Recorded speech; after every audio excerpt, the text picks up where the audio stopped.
Welcome to our Friday program, last day of the working week. And that means tomorrow is our live program, and that'll be between 9 and 10 a.m. Thai time. No idea what we're going to be talking about, but something will attract my fancy today. Yes, 30th of August. Somehow we've got to the end of August. Now, something I just don't do terribly well here in Thailand when it rarely happens, but when it happens, and that's, I'm sure some of you will agree with me, snakes. This 53-year-old in Petchabun gave an interview to Khawsod Online. This is on the Khawsod English Facebook page. A video clip of a very large python. When they looked up, they saw the snake draped over the roof beam, which shocked them greatly because it was a very large python. And the snake was approximately 4 meters long and weighed about 30 kilograms. Yes, I'm sure it's a very beautiful creature, and I'm very happy for the experts to capture the snake and take it somewhere where it's not going to be getting into the roof beams of my house. All right, now a story I got a bit wrong yesterday. It was the attempted rescue of these 3 trapped workers in a tunnel in Nakhon Ratchasima. The way I read the story, I thought one person had been removed alive. Well, apparently he was dead, so I did get that wrong. Let's check with nationthailand.com. Rescue team recovers first body from Korat tunnel, 2 still trapped. And the rescue team has retrieved a body from the high-speed railway tunnel in Nakhon Ratchasima, which collapsed 6 days ago, Sunday night it was, and believes it was of the Myanmar dump truck driver. After the discovery of the body at 11 a.m. yesterday, the team has intensified its efforts to find the other 2 trapped workers. They were Chinese engineers working on the tunnel, and I'm sure our fears now for any chance of finding them alive. Now to the big story today, covered overseas. All sorts of overseas news sources there. The Guardian, YouTube chef found guilty on gruesome murder on Thai holiday island. South China Morning Post, Spanish actor's son gets life sentence for gruesome murder in Thailand. Sky News, Daniel Bronchalo, Spanish actor's son, jailed for murdering surgeon on, that'd be Koh Pha Ngan. So blanket coverage on overseas media. Let's check the BBC story. Spanish actor's son jailed for gruesome murder. The story filed by Kelly Ng and Nick Marsh. And the son of a renowned Spanish actor has been jailed for life after he killed and dismembered a man on the southern Thai island of Koh Pha Ngan last year. And Daniel Bronchalo, the son of television star Rodolfo Sancho Aguirre, claimed he killed Columbian plastic surgeon Edwin Arrieta Atega in self-defense. He pleaded guilty to the murder in August last year, and Sancho was found guilty of premeditated murder, concealing a corpse, and destruction of property. A court in Koh Samui initially issued a death sentence for murder, but this was commuted to life imprisonment after taking into account his cooperation during the trial. He was also ordered to pay 4 million baht in damages to Arrieta's family. And a lawyer for the victim's family says the plaintiff is satisfied with the sentence because he will be put in prison for life and they receive some financial compensation.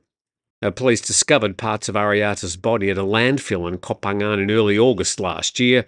Around the same time, Sancho went to the police to report that Arrieta, then 44, was missing. And Sancho admitted to killing Arrieta upon further questioning.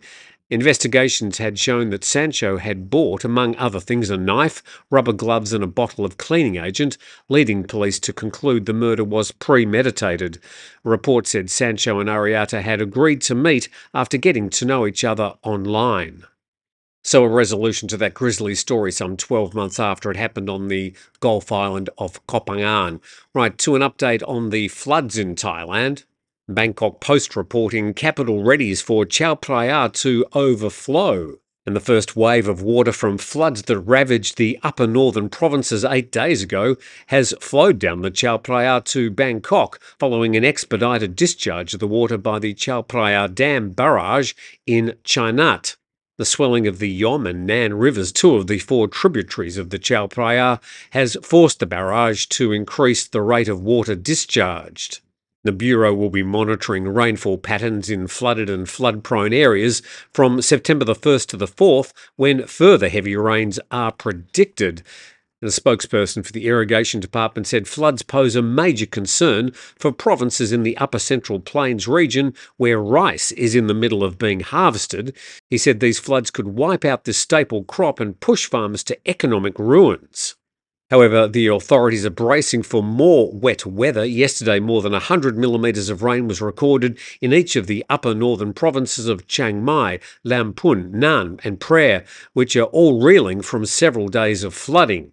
So at the end of the day, gravity is always going to win, and all those waters up in the northern, northeastern parts of Thailand are going to make their way down to the capital. What we can see from this picture, and up the very, very top there, you'd have the border with Myanmar, and then you've got the Nan, Yom, Wang and Ping rivers making their way down to Nakhon Ratchasima, where they sort of meet before they change into more of a delta, making their way down through Bangkok and to the Gulf of Thailand. So whilst all that water from a week and 10 days ago is making its way down to Bangkok, more rain has started up in the north. Let's go to a Facebook page. And this is from Cowsod English. The Nam Kok Bridge in Chiang Mai has been closed to traffic after the bridge visibly cracked and its foundation pillars found to be unstable and subsided yesterday after days of strong river current and rain. So, yeah, obviously that bridge needs to be closed, and it's going to take quite a long time to repair. Well, we are in the middle of the wet season, and sometimes the rain anywhere in Thailand is going to concentrate itself in one particular area, cause flooding, get headlines, and it all looks like Thailand's underwater. Well, that's not the case. The flooding is usually localised to one area or another, and whatever they do to the drains, it just never seems to be able to cope with those sort of once a year type flooding rains. But in amongst all this, there's actually some good news.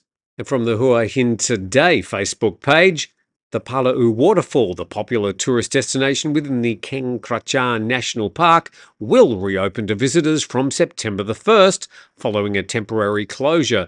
The waterfall was closed back on July the 19th, after officials announced that heavy rainfall had led to dangerously high water levels and flash floods in the area. But according to the Park Protection Unit, the area has returned to normal. And from that good news, a bit of politics. This is basically a screen grab from a section of the front page of the latest news on the Bangkok Post, and three sort of political stories all grouped together. I'll just go through very quickly what each of them mean. And the first story there, minor party leaves government bloc. Well, this is all part of the fallout from the election of Paetongtarn Shinawatra to the position of Prime Minister by the Parliament. This is only one MP representing the Thai Liberal Party. So they've pulled out because they said, well, they weren't given a cabinet position. To the second one, a Palang Pracharat member lashes out at Paetongtarn.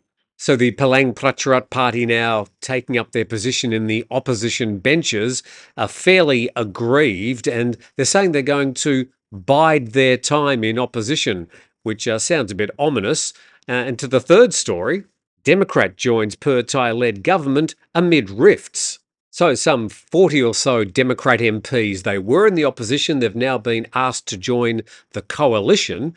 Now, out of those 40 MPs, when they voted to join the coalition, 4 abstained. There's a lot of people in the Democrats, Thailand's oldest political party, once fierce opponents to Thai, don't want to be cozying up to the people that they once vilified openly in Parliament and publicly. So there's a lot more water to go under that bridge.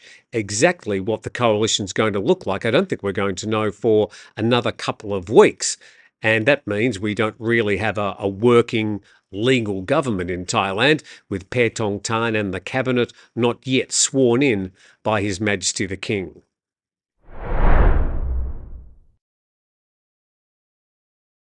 Now, just finally today, the taxation situation, sort of getting close to the end of the year. Next year, people impacted by this new tax regime might have to start filing tax returns in Thailand. Still a lot of confusion.